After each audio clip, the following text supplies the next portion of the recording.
Hello everyone, welcome to UGC EPG Pathshala. I am Dr. Lubna Siddiqui from Geography Department, JMI. Today we will discuss about role of national and international NGOs and civil societies in disaster management, which comes under the paper Disaster Management. Now, introduction. India is highly vulnerable to a large number of natural hazards such as earthquakes, landslides, floods, droughts, river erosion, cyclones and tsunamis. Many areas are multi-hazard prone. Compounding these disaster risks are factors such as our socio-economic conditions, unplanned urbanization creating increased risk to the built environment, environmental degradation and the impact of epidemics and pandemics. All these point to a future where disasters will seriously threaten India's economy, its population and sustainable development unless swift, effective and persistent measures are taken. Disaster risk recognize no political boundaries and losses on account of disasters are on the rise with grave consequences for hard-won development gains and the very survival, dignity and livelihood of individuals, particularly the poor. Actions in one region can have an impact on risk in another. There is now international acknowledgement that efforts to reduce disaster risk must be systematically integrated into policies, plans and programs for sustainable development and poverty reduction and supported through bilateral, regional and international cooperation, including partnerships. Though the whole world faces frequent and severe disasters, the developing countries suffer much more significantly the impact thereof. Those living in developing countries are naturally much more adversely affected as compared to those in the developed world, largely on account of their inherent vulnerabilities and the lack of preparedness. A major concern in recognition of the importance of disaster management as a national priority, Government of India in 2005 enacted the Disaster Management Act 2005, that is 53 of 2005. The Disaster Management Act 2005 recognizes that hazard, risk and vulnerability in the specific geographic areas may induce disasters. The proactive approach in the DM Act 2005, including coordination of the activities of the NGOs at various levels, addresses disaster risk and vulnerability through pre-disaster preparedness and multi-stakeholder participation. The Act entrusts the state executive committees and district authorities with the responsibility to advise, assist, coordinate and encourage the involvement of NGOs and civil society organizations working at grassroots level in the districts for disaster management. Sections 38(2)(a), 22(2)(j) and 32(19) of the Act mandate every state government, SEC of SDMA and DDMA respectively for collaboration with stakeholder agencies including NGOs for the purpose of improving the effectiveness of DM. Similarly, the Act mandates NGOs to act in an equitable and non-discriminatory manner for the purpose of assisting or protecting the disaster-affected communities or for providing relief to the affected communities or while dealing with any effects of threatening disaster situations and has fixed the responsibility to monitor this on SEC and DDMAs of the state-wide sections 24J and 34I respectively, source DM Act 2005. Now, National Policy on Disaster Management 2009. Disaster management involves a continuous and integrated process of planning, organizing, coordinating, and implementing measures. Therefore, NDMA had adopted a step-by-step procedure starting with the formulation of national policy on disaster management. This policy has resulted into disaster-specific guidelines through a mission mode approach involving a number of initiatives with the help of various stakeholders concerned with administrative, academic, scientific and technical and NGOs operating at national, state and local levels. NPDM 2009, with a vision to build a safer and disaster resilient India by developing a holistic, proactive, multi-disaster oriented and technology driven strategy through a culture of prevention, mitigation, preparedness and response, outlines following provisions for greater involvement of NGOs or civil society.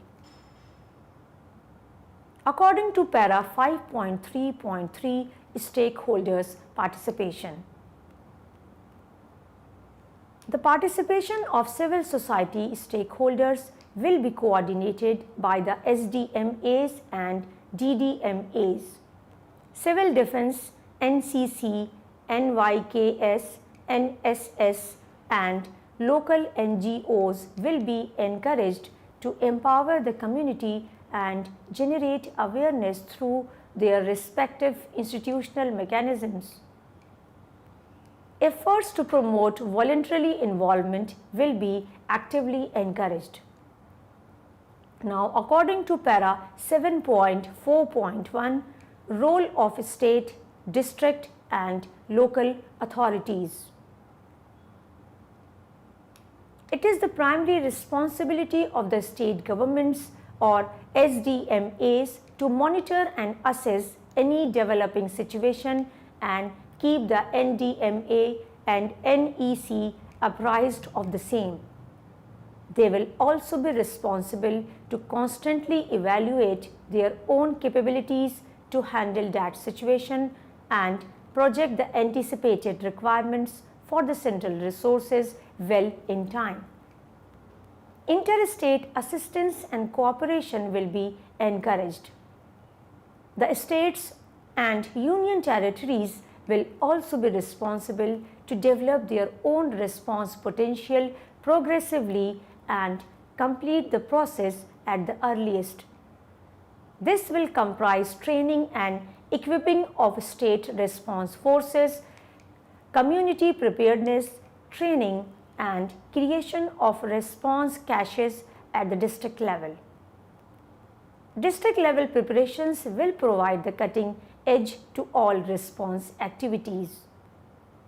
Local authorities, PRIs and ULBs will play a significant role in the entire process, particularly in response and rescue operations, relief and rehabilitation, awareness generation and disaster preparedness, restoration of livelihood options and coordination with NGOs and civil society. Now, according to para 9.2.1, owner-driven reconstruction. Reconstruction plans and designing of houses need to be a participatory process involving the government, affected community, NGOs and the corporate sector. After the planning process is over, while owner-driven construction is a preferred option, contribution of the NGOs and corporate sector will be encouraged. Reconstruction program will be within the confines and the qualitative specifications laid down by the government. Now, according to para 10.4.1, that is training of communities.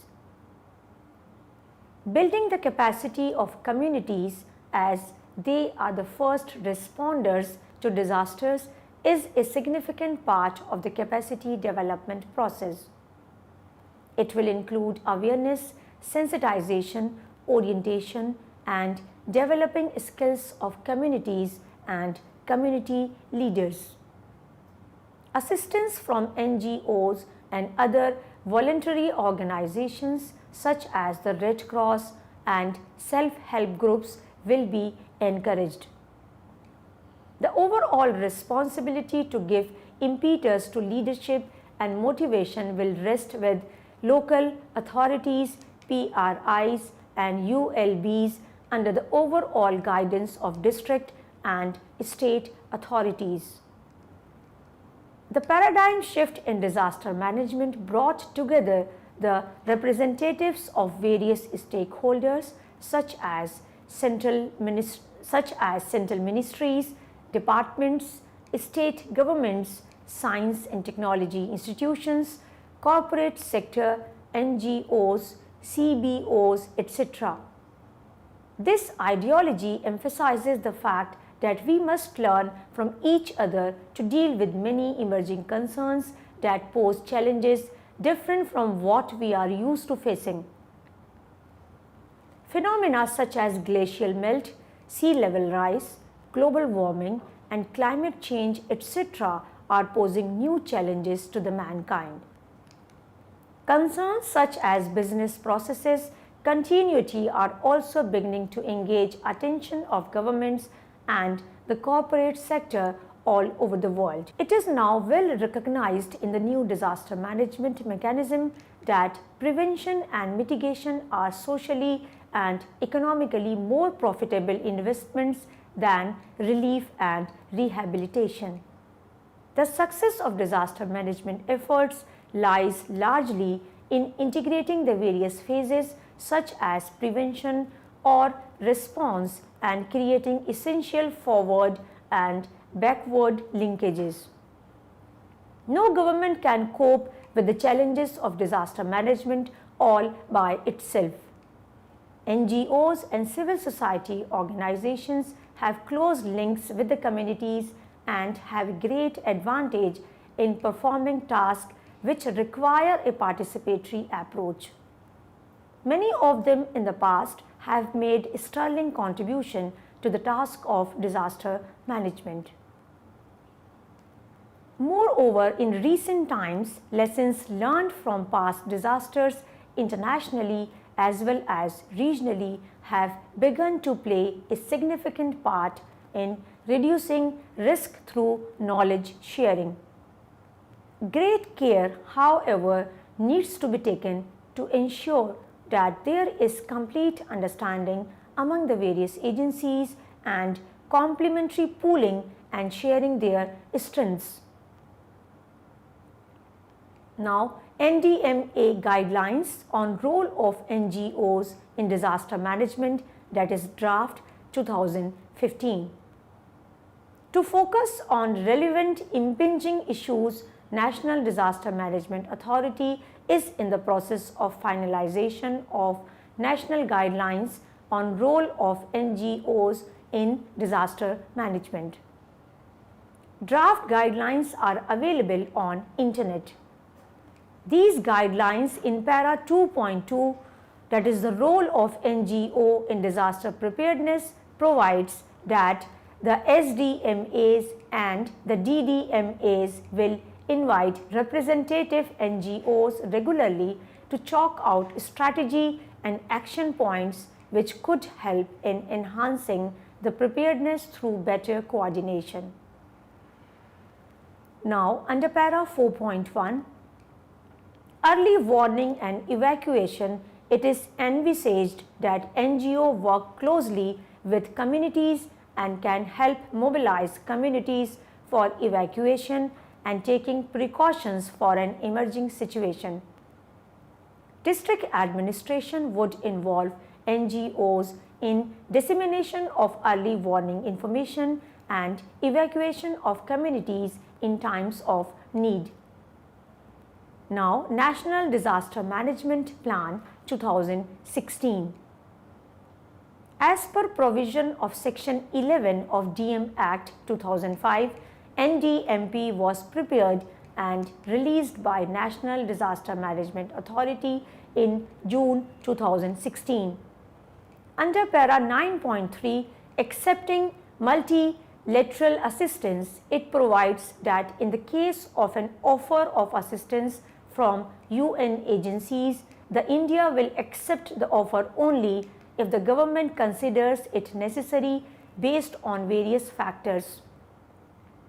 If accepted, Government of India will issue directions to the respective ministry or state government to coordinate with the concerned UN agency.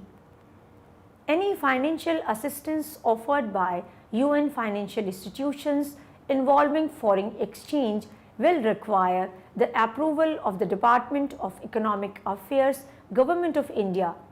India will allow UN agencies and international NGOs already operating in the country at the time of the disaster event to continue their humanitarian assistance to people in the affected area in coordination with the relevant central ministries or departments and the state government as per applicable norms and protocols. The NDMP, aligned with Sendai Framework for Disaster Risk Reduction 2015 to 2030, has been divided into 4 national priorities, viz.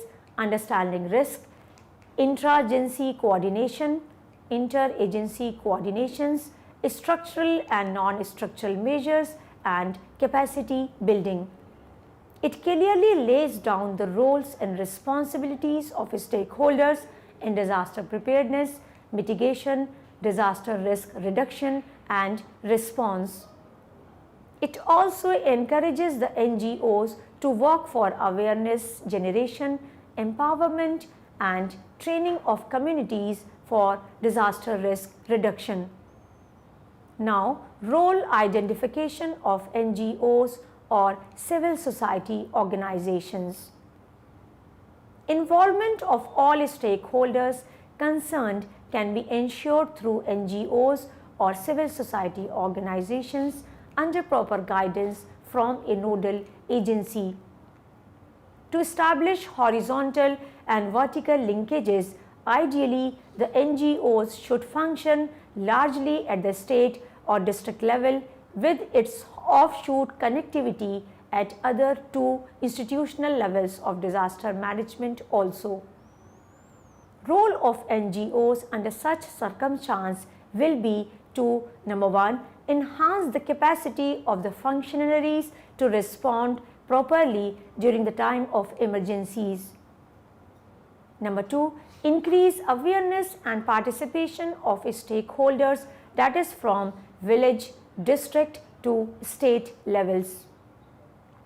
Number 3, networking states for sharing of information and helping each other during the time of crisis. Number 4, strengthening district control rooms through training capacity building and provide operational manuals to function as disaster management information centers. Number 5, help district administration to set up information technology, that is IT centers. Now, way forward. A large number of NGOs are working in different areas of disaster management, including awareness generation, training, advocacy issues, response, relief, and rehabilitation. Some of them have done excellent work in the major disasters that India had to face. International NGOs have also shown their willingness to work in such situations and have made effective contributions in the last decade. It is recognized that NGOs can make substantially bigger contributions to disaster risk reduction and post-disaster management.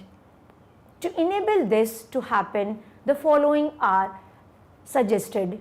Number 1, institutionally, the strength of NGOs operational in the area must be recognized with regard to their resources, capabilities, and special skills and map them onto the disaster management plans.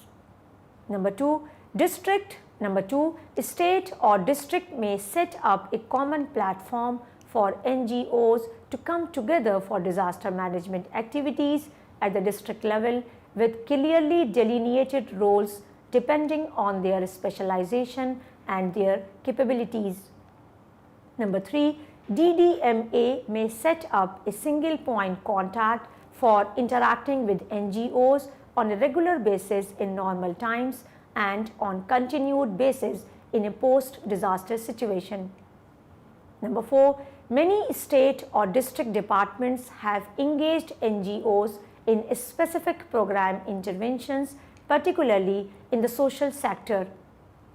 These programs may be used further for effective disaster risk reduction and also use the capabilities of these NGOs in improving awareness and creating a culture of safety. Number 5, government must ensure that NGOs function within the framework of equity and non-discrimination. Number 6, knowledge base available with NGOs with respect to the region, the people, customs, etc. must be used for making effective disaster management plans. Number 7, NGOs or civil society organizations, communication skills and capabilities may be used to send out messages, particularly during disasters, to ensure effective communication with the people. Number 8, international NGOs have better capabilities. Central government may set up specific systems at appropriate levels for their involvement. Number 9, training and capacity building in state-of-the-art preparedness, school safety and first aid trainings are some of the immediate fields in which NGOs or civil society organizations can have productive roles. I hope you have understood the concept of role of national and international NGOs and civil societies in disaster management. See you next time. Goodbye. Thank you.